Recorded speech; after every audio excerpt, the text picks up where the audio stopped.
Hello students, welcome to the classes. This is the part 1 of your science chapter, Force and Pressure. This is the chapter of class 8 and let's begin with the chapter, Force and Pressure. As you can see in these pictures कि कुछ ना कुछ work done हो रहा है तो वो work done या तो पुश के अलॉन्ग होगा या पुल के अलॉन्ग होगा. तो हम देखते हैं like in first picture as you can see कि कोई जो बॉय है वो किक कर रहा है फुटबॉल को.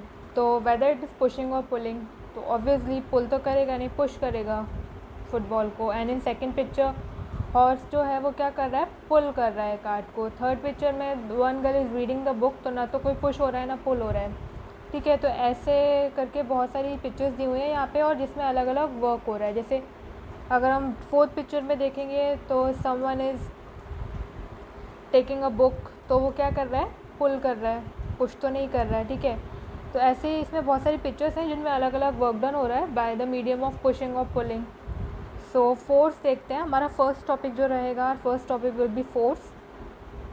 तो फोर्स जो वर्ड है ये हमारे लिए बहुत फैमिलियर है. हम बहुत टाइम से फोर्स वर्ड के साथ फैमिलियर होते हैं और एक ही हम डिफ़ाइन कब से सुन के आते हैं, that push and pull is a force. ठीक है, किसी भी चीज़ को पुश करना एंड पुल करना ये फोर्स होता है. और होता भी यही है. लाइक अगर आप देखो कोई भी आप डोर ओपन कर रहे हो तो जो हैंडल होता है तो आप उसको क्या करते हो, उस पर भी प्रेशर फोर्स लगाते हो. देन ओनली वो आपकी डिज़ायर्ड जो रिज़ल्ट होता है वो आता है, गेट ओपन या क्लोज़ होता है डोर आपका. ठीक है, तो आपके डिज़ायर रिज़ल्ट के लिए इट्स इम्पॉर्टेंट कि आप फोर्स लगाओ एंड दैन फोर्स जो that force should be in push और पुल. पुश और पुल के फॉर्म में होता है. जैसे कि हमने ऊपर वाले एग्जाम्पल्स में भी एज यू कैन सी कि या तो पुश हो रहा है या तो पुल हो रहा है, कुछ ना कुछ हो रहा है जिसकी वजह से या तो ऑब्जेक्ट की शेप में चेंज हो रहा है या तो उसके मूवमेंट में चेंज हो रहा है, यानी चेंजेस आ रहे हैं. ठीक है, तो अगर हम एक डिफ़ाइन देखें तो हम कहते हैं पुश और pull applied on an object to bring the desired changes और desired effect is called force. ठीक है, and force need to be applied on an object to change its position और शेप. उसकी पोजीशन और shape change करने के लिए ज़रूरत पड़ती है किसकी, अप्लाई करने की, फोर्स को. एंड अगर हम देखें कि एक एग्जांपल दिया हुआ है इसमें, that will the car door open if you just stand in front of it. No, in order to open the door you have to push the door map then pull the door open. Like इसमें दिया हुआ है कि अगर आप खड़े हो गए गेट के पास या कार के गेट के पास, तो whether the door will open by itself, अपने आप तो ओपन होगा नहीं जब तक आप उसके हैंडल पे कुछ फोर्स नहीं लगाओगे. एज सच नाउ अभी तो आप कह सकते हो लाइक टेक्नोलॉजीज इतनी आती है कि हो सकता है एक टेक्नोलॉजी ऐसी भी आ जाए कि आप गेट के पास खड़े हो गए and door will open it by itself. So ये पॉसिबिलिटीज़ हैं, बट अगर हम फोर्स का चैप्टर पढ़ रहे हैं तो हम यही मानेंगे कि हम पहले डोर नॉब ओपन करेंगे और दैन वो आपकी फोर्स से जो कार डोर है वो ओपन होगा. ठीक है, and so there must be an interaction between you and the door to produce the desire action. ठीक है, एंड जैसे कि उसमें हम ऊपर देख पा रहे थे थर्ड पिक्चर में कि one girl was reading the book. तो सिर्फ बुक को देखने से आप कोई एक्शन नहीं करोगे तो कुछ फ़ायदा नहीं होगा, आप जो चाह रहे हो वो नहीं होगा. जब तक इंटरेक्शन नहीं होगा, पुश और पुल नहीं होगा, तो क्या होगा, डिज़ायर्ड चेंजेस नहीं आएंगे उस ऑब्जेक्ट में. तो हम एक कंक्लूजन कर सकते हैं कि दो चीज़ें बहुत ज़रूरी हैं for the force to come into play. Force कोई एक्शन करे उसके लिए दो चीज़ें इंपॉर्टेंट हैं कि उस पूरे सिस्टम में दो या दो से ज़्यादा ऑब्जेक्ट होने चाहिए. There must be two more objects और सिस्टम. और सेकंड जो है प्रॉपर्टी वो ये होनी चाहिए, इंटरेक्शन बिटवीन ऑब्जेक्ट्स और सिस्टम. सिस्टम और ऑब्जेक्ट के बीच में इंटरेक्शन भी होना चाहिए. लाइक अगर इंटरेक्शन ही नहीं है, कुछ पुश और पुल ही नहीं है, तो फिर डिज़ायर्ड एक्शन कैसे ही होगा. ठीक है, यूनिट ऑफ फोर्स देख लेते हैं, that what is unit of force. Force is measured using a unit called Newton and it is named after the famous scientist Isaac Newton. ठीक है, फोर्स की यूनिट क्या होती है, न्यूटन रहती है और ये किसके, एक फेमस साइंटिस्ट के ऊपर रखी गई है, दैट इज़ आइजैक न्यूटन. और समवन से आइजैक न्यूटन, तो वो प्रोनाउंसिएशन में भी डिफरेंस हो सकता है. नेट इफेक्ट ऑफ टू और more forces acting on a body. अब अगर दो या दो से ज़्यादा फोर्स वर्क कर रही हैं एक पर्टिकुलर बॉडी पे, तो क्या रिज़ल्ट आपको मिलेगा फोर्स के फॉर्म में. तो ये इसके बारे में हम बात करेंगे इस वाले फेज़ में, इस वाले टॉपिक में. तो like as you can see the picture कि एक ही टेबल को दो गर्ल्स पुश कर रही हैं फ्रॉम ऑपोजिट डायरेक्शन, तो आप क्या रिज़ल्ट आपको मिल सकता है। तो इसमें 3 केस हो सकते हैं कि या तो टेबल जो है वो लेफ़्ट हैंड साइड वाली गर्ल की साइड मूव कर जाए, या तो राइट हैंड साइड वाली गर्ल की साइड मूव कर जाए, या फिर कोई मूवमेंट ही ना हो। ठीक है, ये भी एक केस है कि हो सकता है कोई मूवमेंट ही ना हो। ठीक है, तो ऑब्वियसली क्या होगा, जिस साइड फोर्स जो ज़्यादा फोर्स लगा सकता है उसी की तरफ, उसी के फेवर में टेबल जो है वो मूव कर जाएगी। एज सच हम मानते हैं कि ये इसमें 3 केसेस बनते हैं। अब ये कैसे बनेंगे देखते हैं कि जिसकी फोर्स ज़्यादा होगी पहली बात तो उसकी तरफ मूव करेगा, और समहाउ अगर दोनों ने इक्वल फोर्स लगाई है तो फिर वो क्या होगा, इक्वल फोर्स की वजह से टेबल जो है वो मूव ही नहीं करेगी। ये 3 केस बनते हैं। तो केस 1 जो है, हम केस 1 में क्या कर रहे हैं कि एक ऑब्जेक्ट है और एक ही साइड से 2 फोर्स लग रही है। ठीक है, एक 15 न्यूटन की फ़ोर्स लग रही है और एक 10 न्यूटन की फ़ोर्स लग रही है। ठीक है, तो व्हाट कैन हैपन, अगर 2 गर्ल्स जो हैं, ये दोनों गर्ल्स जो आप ऊपर देख रहे थे, अगर वो हम ऐसा अज्यूम कर लें कि वो ऑपोजिट डायरेक्शन की बजाय क्या हो रहा है, सेम डायरेक्शन में फ़ोर्स लगा रही हैं। ठीक है, तो क्या होगा, जब हम सेम डायरेक्शन में फ़ोर्स लगाते हैं तो हमारी फ़ोर्स प्लस हो जाती है। ठीक है, तो हम एक जो गर्ल है वो 15 न्यूटन का फ़ोर्स लगा पा रही है और जो सेकंड गर्ल है वो 10 न्यूटन का फ़ोर्स लगा पा रही है। तो 15 + 10 आपका कितना न्यूटन हो जाएगा, 25 न्यूटन हो जाएगा। ठीक है, इन दैट पर्टिकुलर डायरेक्शन, जिस भी डायरेक्शन में वो फोर्स लगा रही है। तो टोटल फोर्स कितनी लग रही है उनकी तरफ से, 25 न्यूटन लग रही है। ऐसे ही अगर केस सेकंड में जाएँ और दोनों, जैसा हमें दिख रहा है कि ऑपोजिट डायरेक्शन में फ़ोर्स लगा रही है, अब ऑपोजिट डायरेक्शन में अगर खड़े होकर फोर्स लगाओगे तो आपकी फ़ोर्स क्या होगी, माइनस हो जाएगी। ठीक है, और आपकी जो ऑब्जेक्ट है वो किस साइड मूव होगी, जिस साइड आपका ज़्यादा फोर्स लग रही होगी। ठीक है, जो ज़्यादा फोर्स लगा रहा होगा। अब जैसे हम आते हैं, एक तरफ से जो गर्ल, लेफ्ट हैंड साइड वाली जो गर्ल है वो 15 न्यूटन फोर्स लगा रही है, और जो राइट हैंड साइड वाली गर्ल है वो मानते हैं हम 10 न्यूटन फोर्स लगा रही है। तो जब ऑपोजिट डायरेक्शन से फोर्स लग रही है तो हमें ये दिमाग में रखना है कि ये जो हम नेट फोर्स निकालेंगे, जो ओवरऑल फोर्स जो ऑब्जेक्ट पे लग रही होगी वो हम माइनस करके निकालेंगे। That is 15 - 10। 15 - 10 newton is equals to how many newton, 15 - 10 newton is equals to 5 newton. ठीक है, और किस डायरेक्शन में, जिस डायरेक्शन से लार्जर फोर्स लग रही है उस डायरेक्शन में।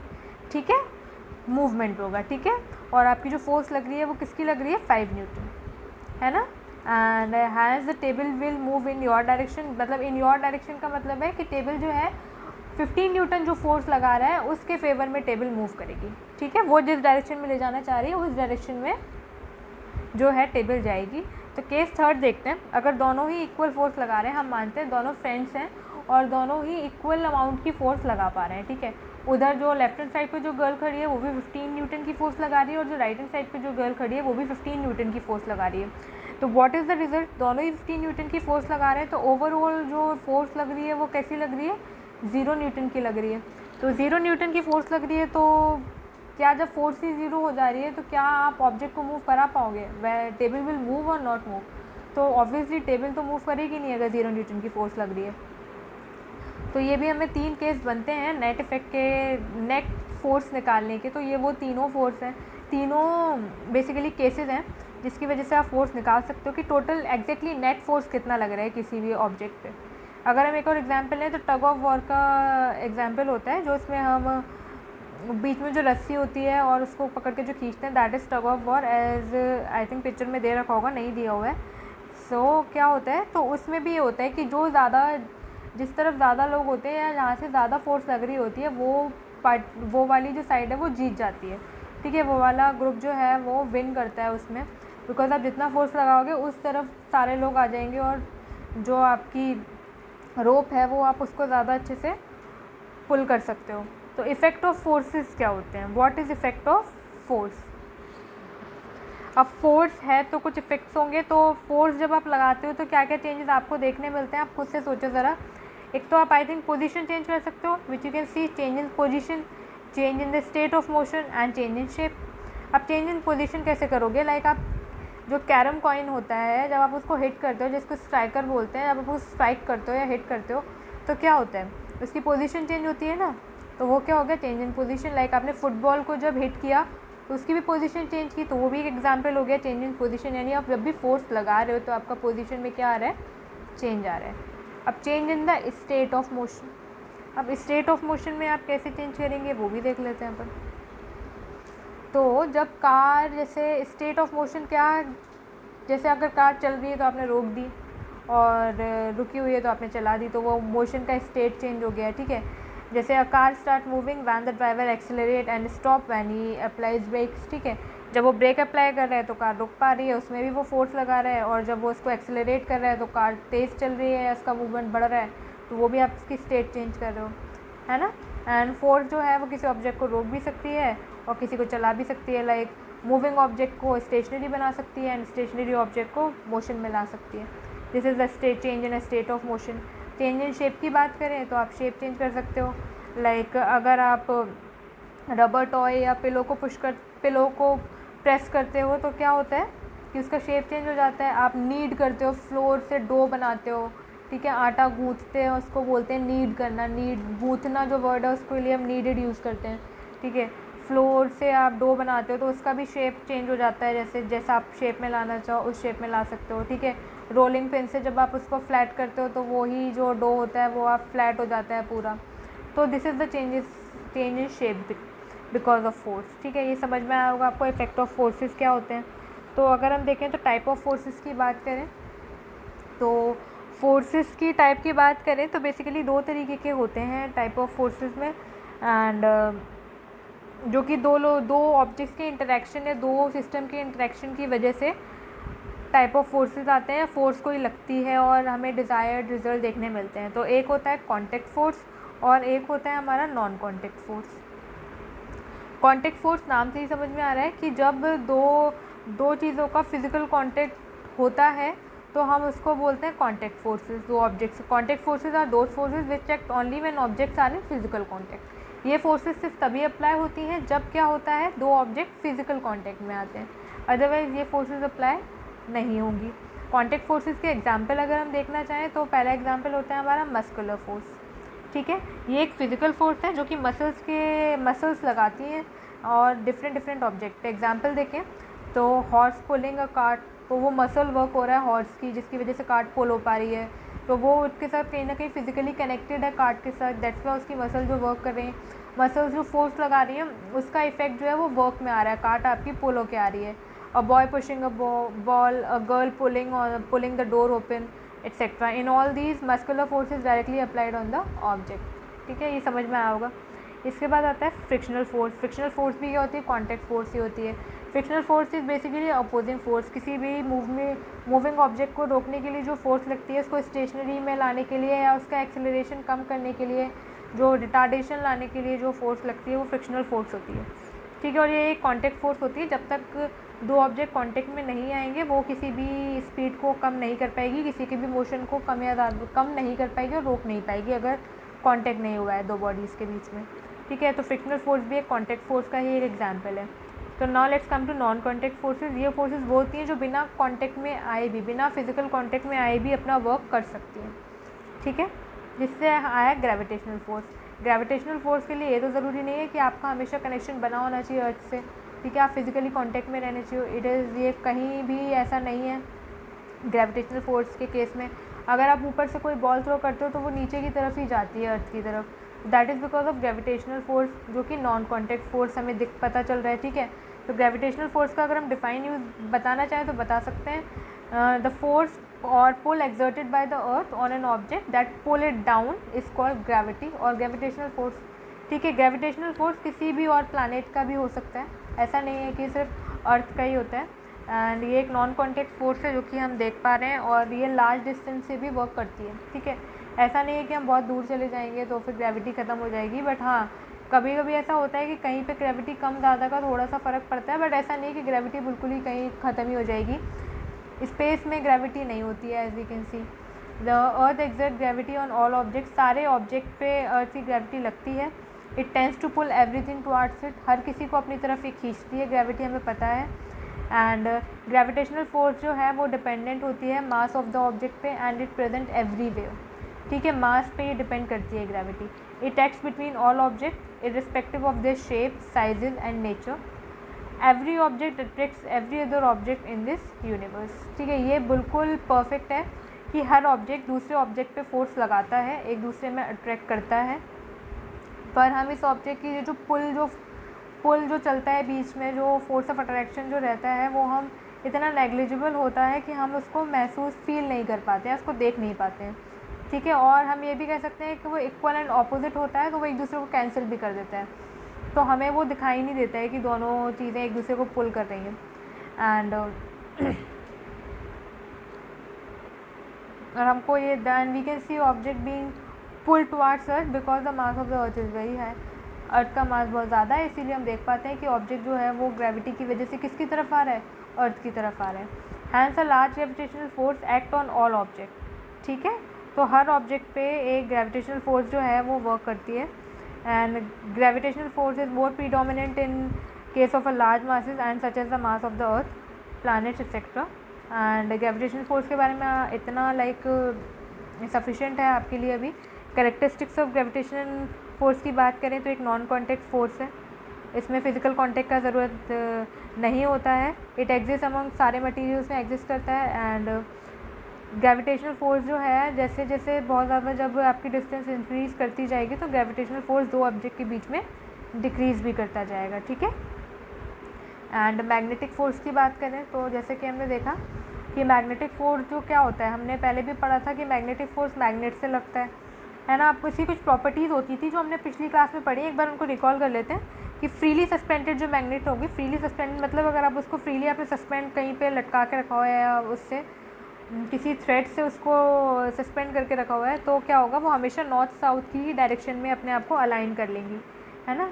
और like poles of magnet always repels and unlike poles attract each other, ये तो सबको ही लाइक बहुत ही कॉमन सी प्रॉपर्टी है मैग्नेट की, सबको पता रहती है। कैरेक्टरिस्टिक्स ऑफ मैग्नेटिक फोर्स पे जाएँ तो नॉन कॉन्टैक्ट फोर्स है एंड सिर्फ उन मटेरियल्स में होती है जिनमें मैग्नेटिक नेचर होता है। मैग्नेटिक फोर्स अट्रैक्टिव भी हो सकती है, रिपल्सिव भी हो सकती है। The force between magnet material decreases as the distance between them decreases, ठीक है। तो मैग्नेटिक मटेरियल का जो फोर्स है वो डिक्रीज़ कर जाएगा जैसे जैसे हम उनके बीच का डिस्टेंस इंक्रीज़ करते जाएंगे, ठीक है। इतना क्लियर है, आई थिंक ये सबको क्लियर होगा। एंड इतना ज़्यादा कुछ है नहीं इसमें। Electrostatic force sorry electrostatic force, the force between two charge bodies is called electrostatic force. तो दो चार्ज बॉडीज़ के बीच में जो लगता है वो इलेक्ट्रोस्टैटिक फोर्स लगता है, ठीक है। The force between two charge body is called electrostatic force. तो इलेक्ट्रोस्टैटिक फोर्स के लिए पहले तो हमें ये समझना है कि दो चार्ज बॉडी होनी बहुत ज़रूरी होती है। तो इसका जो सबसे प्रिसाइज और सबसे अच्छा जो एग्जांपल हमें देखने मिलता है वो आपके बुक में इधर दिया हुआ, लेट्स ट्राई दिस में। तो इसमें क्या है, दो चार्ज बॉडीज़ दे रखी हैं, तो this is very like common example जो आप कभी भी घर पे कर सकते हो। आपको इसके लिए कॉम की ज़रूरत है, कुछ बिट्स ऑफ पेपर्स होने चाहिए बस, ठीक है। तो आपको क्या करना है, पहले आपको अपने ड्राई हेयर्स में कॉम को रब करना है, ठीक है। तो आपके जो चार्ज है आपके हेयर्स का वो कॉम में चला जाएगा, ठीक है। अब बिट्स ऑफ पेपर में फ़िलहाल चार्ज नहीं, मतलब आप बिट्स ऑफ पेपर के पास जब आप कॉम लेके जाओगे, जो चार्ज कॉम है जो आपके हेयर से चार्ज हुआ है, जब आप वो बिट्स ऑफ पेपर के पास लेके जाओगे तो ऑल ऑफ सडन क्या होगा, वो अट्रैक्ट होने लगेंगे बिट्स ऑफ पेपर किसकी तरफ, कॉम की तरफ, ठीक है। तो इससे आपको क्या पता चलेगा कि दोनों चार्ज बॉडी में क्या है, अट्रैक्शन है, कुछ फोर्स लग रही है जिसकी वजह से अट्रैक्ट हो रहे हैं वो। और कैरेक्टरिस्टिक्स ऑफ इलेक्ट्रोस्टैटिक फोर्स के बारे में अगर हम बात करें तो it is a non contact force, that is non contact force आपको पता है क्या होता है, कोई फिजिकल कॉन्टैक्ट का इसमें नहीं होता है। लाइक आपने कॉम को टच नहीं कराया था वहाँ पे, कॉम को सिर्फ ऊपर से उसके पास तक ले गए तो जिसकी वजह से क्या हुआ था कि जो बिट्स ऑफ पेपर हैं वो अपने आप अट्रैक्ट होके कॉम पे लगे थे। तो it exist only among some material which have charge, जिनमें चार्ज होगा उन्हीं मटीरियल में आपको ये देखने मिलेगा। द इलेक्ट्रोस्टैटिक फोर्स जो होती है वो मैग्नेटिक फोर्स की तरह होती है, अट्रैक्टिव भी हो सकती है और रिपल्सिव भी हो सकती है। And the electrostatic force between material decreases as the distance between them increases, जैसे जैसे आप डिस्टेंस इंक्रीज़ करते जाओगे जो इलेक्ट्रोस्टैटिक फोर्स जो लग रही है वो डिक्रीज़ करती जाएगी। And you will study more about charges later, मतलब ये इनके बारे में बहुत कुछ होता है। तो कुछ चीज़ें हैं वो आप आगे अपने फर्दर क्लासेस में आप उसको देखेंगे। तो फर्स्ट पार्ट में हमें सिर्फ फोर्स का पार्ट कवर करना था। एज यू कैन सी हमने फोर्स देखा कि what is force, type of forces भी देखे, नेट फोर्स भी जाना क्या होता है, इफ़ेक्ट ऑफ फोर्स भी जाना क्या होता है। तो आई थिंक आपको समझ में आया होगा, कुछ इश्यूज़ नहीं होंगे इस चैप्टर में। एज आप इसको ज़्यादा एक दो बार और देखेंगे तो आपको कॉन्सेप्ट और ज़्यादा क्लियर होंगे। Thank you so much for watching the video.